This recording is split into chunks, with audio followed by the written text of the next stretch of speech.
जय माता दी। मेरे प्यारे भाइयों बहनों माताओं व बंधुओं, संस्कार की बातें चैनल में आपका स्वागत है। बंधुओं, आज चैत्र नवरात्रे की अष्टमी तिथि और महागौरी का दिन। बंधुओं, आज मैं आपको चैत्र नवरात्रे के 8वें दिन महागौरी की कथा सुनाने जा रही हूँ। महागौरी का स्वरूप कैसा है, महागौरी के पूजन की विधि क्या है।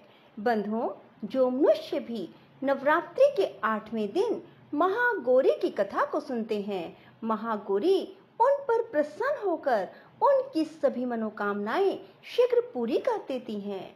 बंधुओं, पूर्ण विश्वास सच्ची निष्ठा के साथ महागौरी की इस कथा को सुने।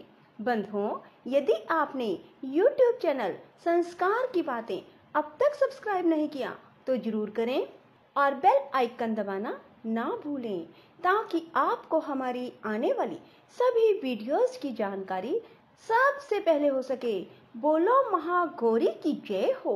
बंधुओं, नवरात्रि के 8वें दिन माँ दुर्गा के 8वें स्वरूप महागौरी की पूजा की जाती है। देवी भागवत के अनुसार माँ के 9 रूप और 10 महाविद्याएं सभी आदि शक्ति के अंश और स्वरूप हैं, लेकिन भगवान शिव के साथ उनकी अर्धांगिनी के रूप में महागौरी सदैव विराजमान रहती हैं।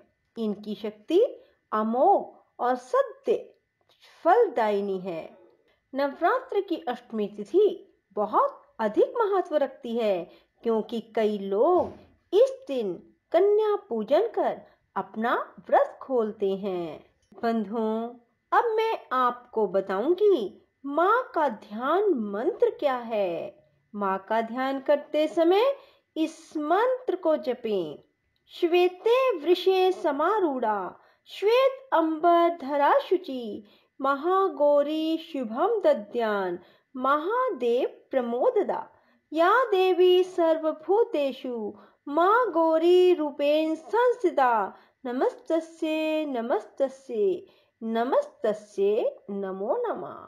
बंधुओं, माँ की पूजा करने से सौभाग्य की प्राप्ति होती है। जो भक्त इस दिन कन्या पूजन करते हैं, वे माता को हलवा व चने का प्रसाद भोग लगाते हैं। उनकी माँ हर इच्छा पूरी करती हैं। अष्टमी के दिन कन्याओं को घर बुलाकर उनके पैरों को धुलाकर मंत्र द्वारा पंच उपचार पूजन करना चाहिए। रोली तिलक लगाकर कलावा बांधकर सभी कन्याओं को हलवा, पूरी, सब्जी और चने का प्रसाद देना चाहिए। इसके बाद उनसे आशीर्वाद ले अपने सामर्थ्य अनुसार कोई भेंट व दक्षिणा देकर विदा करना चाहिए। ऐसा करने से भक्त की सभी इच्छाएं पूर्ण होती हैं और उन्हें सौभाग्य की प्राप्ति होती है। माँ का यह रूप मोक्षदायी है, इसलिए इनकी आराधना करने से हर असंभव कार्य संभव हो जाते हैं। बंधुओं, अष्टमी के दिन महागौरी को किस चीज का भोग लगाएं? नवरात्रि की अष्टमी तिथि को माँ को नारियल का भोग लगाने की परंपरा है। भोग लगाने के बाद नारियल को या तो ब्राह्मण को दें, अन्यथा प्रसाद रूप में वितरण कर दें। जो भक्त आज के दिन कन्या पूजन करते हैं, वह हलवा, पूड़ी, सब्जी और काले चने का प्रसाद बनाते हैं। महागौरी को गायन और संगीत अति प्रिय है। भक्तों को पूजा करते समय गुलाबी रंग के वस्त्र पहनने चाहिए। गुलाबी रंग प्रेम का प्रतीक है। एक परिवार को प्रेम के धागे से गूंथ कर ही रखा जा सकता है, इसलिए नवरात्र की अष्टमी को गुलाबी रंग पहनना शुभ माना जाता है। बंधुओं, महागौरी का स्वरूप कैसा है? देवी भागवत पुराण के अनुसार महागौरी का वर्ण पूर्ण रूप से गौर अर्थात सफेद है। इनके वस्त्र और आभूषण भी सफेद रंग के हैं। माँ का वाहन वृषभ और बैल है। माँ के दाहिनी हाथ अभय मुद्रा में है और नीचे वाला हाथ में दुर्गा शक्ति का प्रतीक त्रिशूल है। महागौरी के बाएं हाथ के ऊपर वाले हाथ में शिव का प्रतीक डमरू है। डमरू धारण करने के कारण इन्हें शिवा भी कहा जाता है। मां के नीचे वाला हाथ अपने भक्तों को अभय देता हुआ वर मुद्रा में है। माता का यह रूप शांत मुद्रा में दिखाई देता है। इनकी पूजा करने से सभी पापों का अंत हो जाता है। बंधुओं, माँ गौरी की तपस्या करना बहुत कल्याणकारी है। माता की तपस्या से प्रसन्न होकर भगवान शिव ने उनसे गंगा स्नान करने के लिए कहा। जिस समय माँ पार्वती स्नान करने गई, तब देवी का एक स्वरूप श्याम वर्ण के साथ प्रकट हुआ, जो कौशिकी कहलाई, और एक स्वरूप उज्जवल चंद्र के समान प्रकट हुआ, जो महागौरी कहलाई।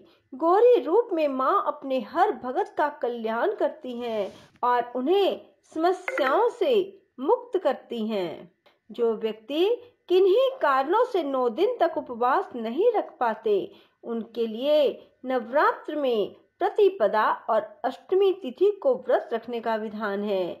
इससे 9 दिन व्रत रखने के समान फल की प्राप्ति होती है। बंधुओं, माँ का नाम महागौरी कैसे पड़ा? देवी भागवत के अनुसार देवी पार्वती का जन्म राजा हिमालय के घर हुआ। देवी पार्वती को मात्र 8 वर्ष की उम्र में अपने पूर्व जन्म की घटनाओं का आभास हो गया। तब से ही उन्होंने भगवान शिव को पति रूप में प्राप्त करने के लिए तपस्या शुरू कर दी। अपनी तपस्या के दौरान माता केवल कंदमूल, फल और पत्तों का आहार करती थी। बाद में माता पार्वती ने केवल वायु पीकर तप करना आरंभ कर दिया। तपस्या से देवी पार्वती को महान गौरव प्राप्त हुआ, इसलिए इनका नाम महागौरी पड़ा।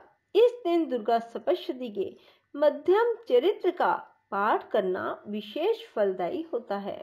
बोलो महागौरी माता जी की जय हो। राधे राधे, जय श्री कृष्णा।